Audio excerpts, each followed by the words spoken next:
Arestado ang dalawang lalaking sangkot umano sa pang-hold up at pagnanakaw sa ilang lugar sa Marikina at Quezon City. May unang balita si EJ Gomez.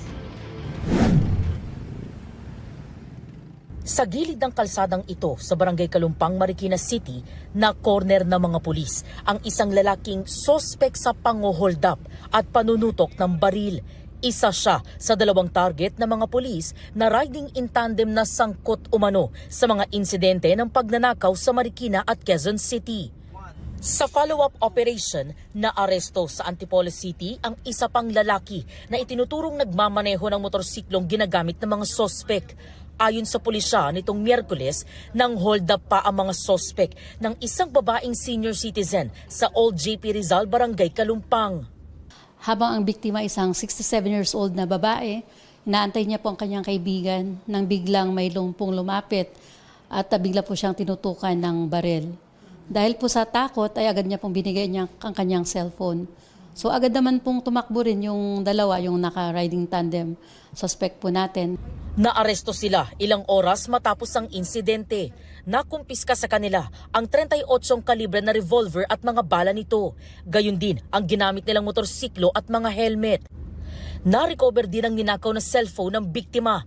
Sa records ng pulisya, matagal nang sangkot sa mga insidente ng pang-hold up ang riding in tandem. Yung first victim po nila is from Quezon City. Pero yung isa pong biktima nila na dito po sa Marikina Heights, malapit po dyan, last year din po yan, may malaking halaga pong involved, 800,000. Lumabas din sa investigasyon na ang dalawang naaresto ay ang mga sospek sa nahulikam na pagnanakaw sa isang nakaparadang closed van sa Marikina Heights noong October 17.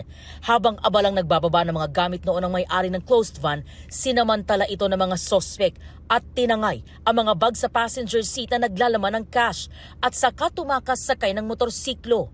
Ang suot nilang helmet at ginamit na motor, tugma sa mga na-recover ng pulisya nang sila ay maaresto. Sila po ay notorious kasi nga po talagang yung ginagalawan nila, hindi lang po sila nakafocus dito sa Marikina dahil pumupunta rin po sila ng Quezon City. Kaya nilang mag-timing na hindi sila maagad masukol ng ating kapulisan. Sa custodial facility ng Marikina Police nakakulong ang mga sospek na naharap sa reklamong robbery with intimidation, illegal possession of firearms and ammunition at paglabag sa Motorcycle Crime Prevention Act. Hindi muna pinayagan ng head ng custodial facility ng Marikina Police na ma-interview ang mga sospek. Ito ang unang balita. EJ Gomez para sa GMA Integrated News. Gusto mo bang mauna sa mga balita?